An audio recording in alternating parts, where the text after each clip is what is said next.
A $100 million loss on a single product? What the heck is going on? Those idiots have failed me for the last time! Get out of my way! What's up, guys? It's Benny. Disney Marvel may be coming out with the Doomsday Project next summer, but today is Doomsday for Disney Film and Television. Mass firings, an absolute slaughterhouse of layoffs, salting the earth. We were waiting for this. We're going to explain why this was necessary and why it's a good thing. Here's the Disney stock over the last 5 years. You may be asking, wait a second, how could this stock be collapsing, which is what happened to Disney's stock, if they own so many historic IPs, if they own so much intellectual property as the largest media company in the world? How could they be failing so badly? The only way that a company as big, as famous, as rich as Disney has a stock that looks like this is structural inefficiencies. The inability to deliver and execute on their main objective, to entertain people. Disney has decided to, instead of entertain, to insult. To take the established franchises and audiences, the paying customer. The economics of Hollywood is not difficult.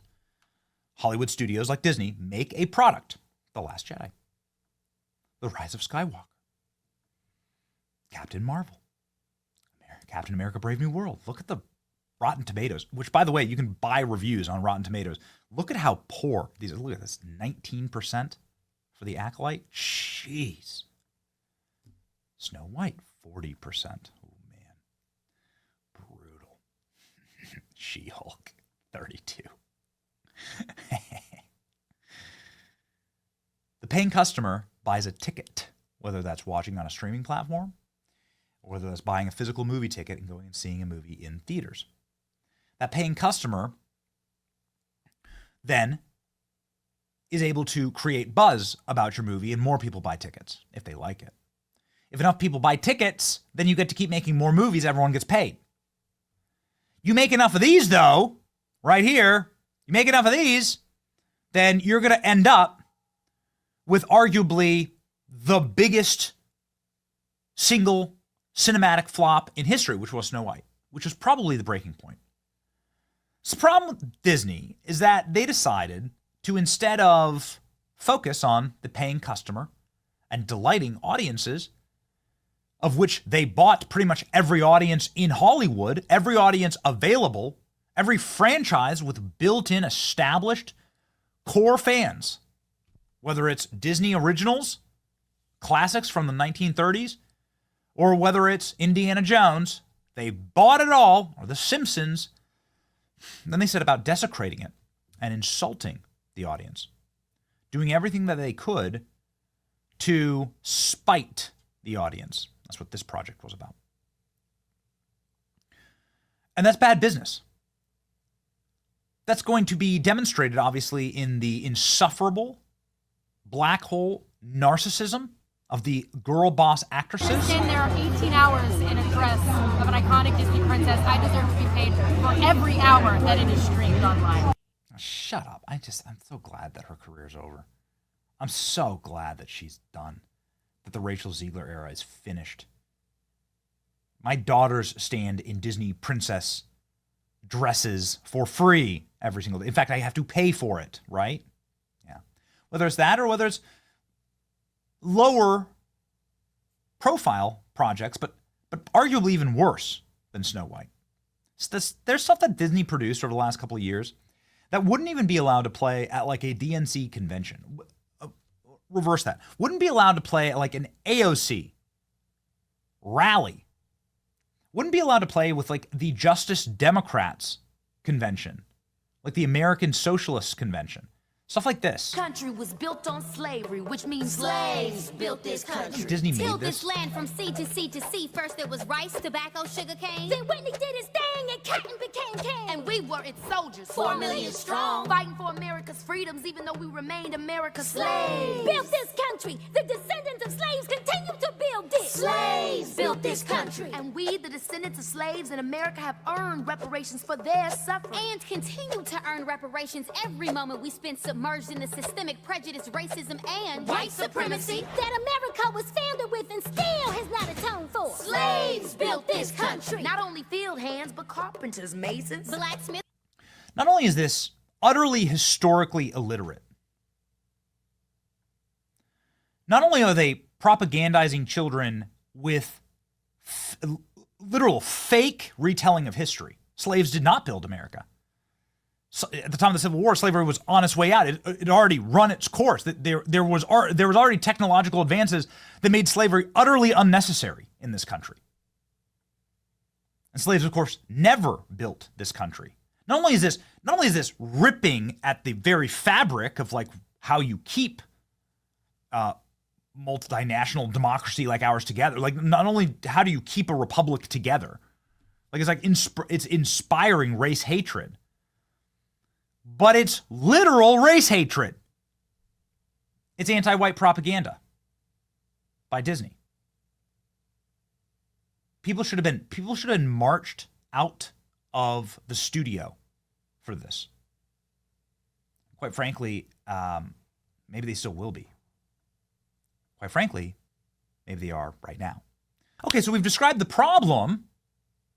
Disney's, I mean, it would take 5, 7, 20 more hours of engaging, like playing, like cycling through the content, that the absolute propaganda that Disney has vomited out into the eyes of children, which of course was the goal.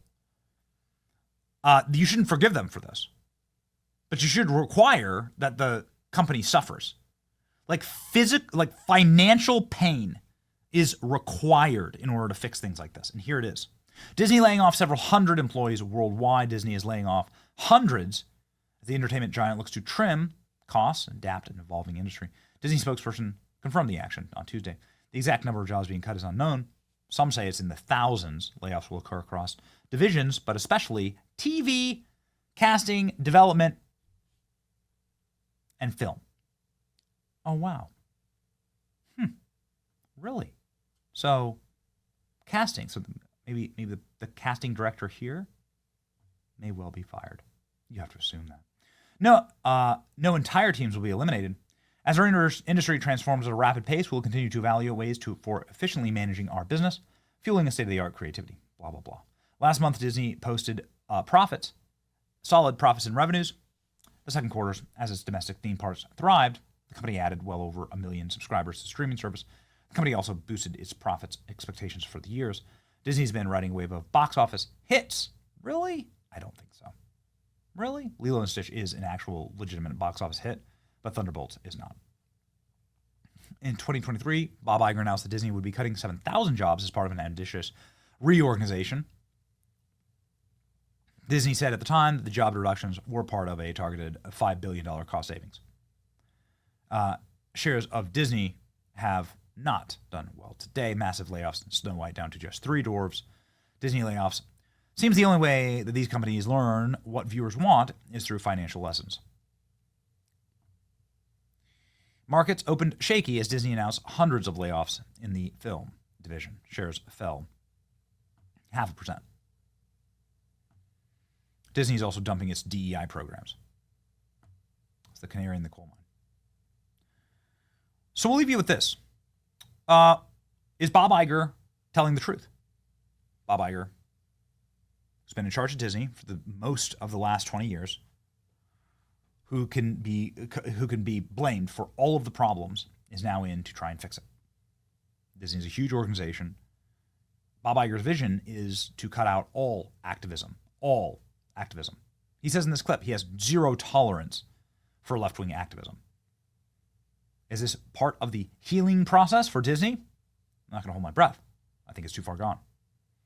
But this is the vision. Okay. Well, let me start with content and your comment about woke characters. Our primary objective in creating content as a company, say for ABC News, which is obviously to inform, but is to entertain. Whether it's sports, whether it's Disney, whether it's Marvel, make things that entertain people. And the good news is there's a marketplace out there that demands entertainment. It's a fantastic business to be in because of that. I think what had happened over a period of time, it was building and building, and maybe I think it reached a peak of some sort while I was gone, is that creators lost sight of what their number one objective needed to be. Often when we entertain, and we've entertained as a company over the 100 years we've been in business, we have entertained with values and having a positive impact on the world in many different ways. I'd use Black Panther as a great example of that, just in terms of fostering acceptance, or the movie Coco, which Pixar did about the Day of the Dead. I like being able to do that. Entertain, and if you can infuse it with positive messages, have a good impact on the world, fantastic. But that should not be the objective. When I came back, what I have really tried to do is to return to our roots, which is, remember, we have to entertain first. It's not about messages. If you can do, again, if your story can have a positive impact, so there's that. And I've worked hard since I've been back at reminding the creative community, who are our partners, in some cases our employees, that that's the objective. And I don't really want to tolerate the opposite. We're not going to tolerate message and agenda-driven storytelling. These comments were made over a year ago. He's clearly failed. We'll see what the future holds. Ladies and gentlemen, the future should hold for you that you like, share, and subscribe to this channel in order to remain up to date on everything breaking news. See ya.